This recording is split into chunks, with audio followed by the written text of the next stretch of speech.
Notre précleste donne un ordre de bénir Israël. Dans la Bible, il y a cet enseignement. Se dire qu'autrefois, le pré donne un ordre de bénir Israël. Mais ce prophète Balaam ne voulait pas bénir, mais voulait plutôt maudire. Alors, Dieu a envoyé un ange qui tire son paix pour tuer ce prophète. Par la suite, ce prophète a deux par trois fois selon la volonté de Dieu. Bénir Israël. C'est ainsi que Dieu, ayant digé, donne l'ordre de bénir Israël. Mais, ce dont le frère Héber parlait l'instant, il y a des milliers d'années, c'était peut-être il y a 4000 ans. Se dire l'époque de Mose, mais notre époque, le précleste a vraiment donné l'ordre de bénir Israël. Le 10 septembre 2025. L'esprit du prêtre a fait voir au frère Héber.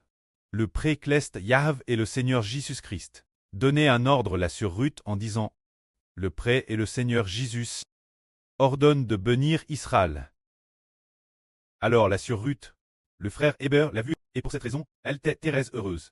Car le précleste et le Seigneur ont donné l'ordre de bénir Israël. Concernant l'ordre donné par le précleste de bénir Israël, le frère Héber l'avait déjà vu en RVE. Maintenant, il a oublié en quelle année c'était. Il semble que c'était en 20. Oui, un jour de l'année 2023, parce que le frère Héber s'efforait de traduire la Bible. Et puis, il a aussi transformé les parties les plus importantes de la Bible en expressions idiomatiques, afin que le frère Héber puisse facilement méditer sur leur signification. Quand il a fini de composer et de ranger ce jour, il digeait plus de 9 heures ou 10 heures du soir. Comme le frère Héber, rentré v'lot de la bibliothèque, il digé très tard. Après avoir tout rang la bibliothèque, sur le chemin du retour, il ne cessait de chanter une chanson disant « Prêt, accorde la réussite ton enfant, que ton enfant marche avec 5 cris, et de tout son cœur devant ta face. » Il chantait sans cesse cette chanson. Une chanson qu'il avait lui-même compose, tout en rentrant chez lui v'lot. Alors cette nuit, dans ce RVE, le frère Héber s'est rendu sur un terrain appartenant à la famille du frère Héber, dans un verger de pruniers pour chercher des prunes, mais il a constaté que tous les arbres, tous les pruniers ne portaient pas de fruits. Puis il s'est rendu compte, oh, ce n'était pas en fait la saison des prunes. Alors, le frère Héber est allé au nord du terrain. Au nord du terrain, il a vu un prunier qui portait des fruits, chars de fruits abondants. Et les fruits, DJ Mrs. étaient devenus des pérémis. Le frère Héber se demandait, tiens, comment se fait-il que ce ne soit pas la saison des prunes et que cet arbre porte des fruits? Et Madame des pérémis si charnue?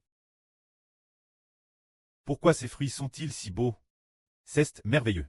Alors que le frère Héber s'apprêtait à aller cueillir des prunes pour les manger, une voix s'adressa ainsi Héber. Ces prunes te sont destinées. C'est un ordre du Très-Chaud. Avant que tu en manges, personne d'autre ne peut en manger. C'est un ordre du Très-Chaud.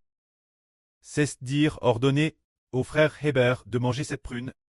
Après que le frère Héber en aura mangé, les autres pourront en manger. C'est un ordre du Très-Chaud. Et qui est le Très-Haut? C'est le précleste Jova, qui a ordonné au frère Héber de manger, ordonne de manger les prunes, les premières prunes, d'être le premier manger les prunes, c'est dire que Dieu a promulgué un décret, qui ne changera pas. Établissant le frère Héber comme grand prêtre. Notre frère Héber connaît bien la Bible, celui qui mange les prunes en premier est le grand prêtre, mais comme il est dit dans l'Elpéter au Hébreu, que le Seigneur Jésus-Christ est le grand prêtre, le psaume 110 dit aussi, Jova a juré, il ne changera pas d'avis. Tu es prêtre pour toujours selon l'ordre de Melchisedec, pour toujours grand prêtre, c'est dire promulguer un décret, pour que le Seigneur Jésus soit le grand prêtre. Pourtant, il a aussi ordonné au frère Héber de manger, d'être le premier manger les prunes, ce qui signifie le grand prêtre. Nous comprenons que le grand prêtre est unique. Il ne peut pas y en avoir deux. Alors Héber c'est dit, c'est peut-être le fils du grand prêtre. Devenant le plus par le grand prêtre, le plus honorable sans doute, ce n'est que plus tard qu'il a compris. Oh, c'était en fait le Seigneur Jésus-Christ, qui a donné sa charge de grand prêtre. Héber. C'est cela l'ordre de Dieu. Pourquoi cet ordre?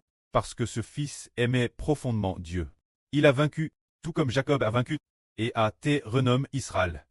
Tout comme Abraham a vaincu, et Dieu a juré de lui accorder de grandes bénédictions. Celui qui vainc sera assurément béni.